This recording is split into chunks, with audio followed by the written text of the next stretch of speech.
എനിക്ക് തോന്നി ഈ മറ്റേ ഇപ്പോഴത്തെ പല ഡയറക്ടേഴ്സിനുള്ളൊരു എന്തൊരു ഡിലേമ എന്ന് പറയുന്നത്, ഈ ഓഡിയൻസ് ഇപ്പോൾ ഒരുപാട് ലോജിക് എക്സ്പെക്ട് ചെയ്യുന്നുണ്ട്. അതുകൊണ്ട് അതെങ്ങനെ ഹാൻഡിൽ ചെയ്യണമെന്നുള്ളത് ഓരോരുത്തരും ഓരോ രീതിയിൽ അത് ചെയ്യുന്നത്. ചിലരുടെ പ്രശ്നം എന്ന് പറഞ്ഞാൽ ഓഡിയൻസിന് അറ്റൻഷൻ സ്പാനിലെന്ന് പറഞ്ഞിട്ട് ചെറുപറ കട്ടിടും.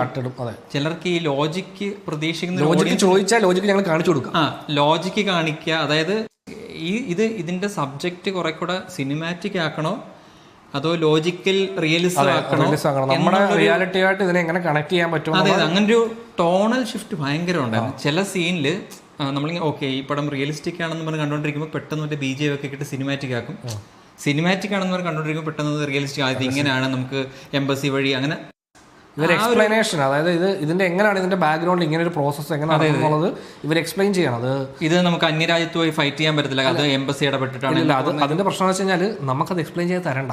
നമ്മൾ ഇത്രയും നാളത്തെ സിനിമാ കാഴ്ചകളിലൂടെ ഓഡിയൻസ് ആർജിച്ച കുറച്ച് അറിവുണ്ട്. അല്ല, ആ ഒരു കൺവിക്ഷൻ ഡയറക്ഷനിൽ ഭയങ്കര ലാക്കിംഗ് ആണ്. അത് ഒരുപാട് സ്ഥലത്ത് റിപ്പീറ്റ് ചെയ്യും. അതായത് ഈ കാണിച്ച ഒരു ഇഷ്യൂ കാണിച്ചത് എങ്ങനെ സംഭവിച്ചു എന്ന് അവർ വീണ്ടും പറയുകയോ ഇതിനൊക്കെ ലോജിക് ഉണ്ട് പിള്ളേരെ എന്നുള്ള ലൈൻ.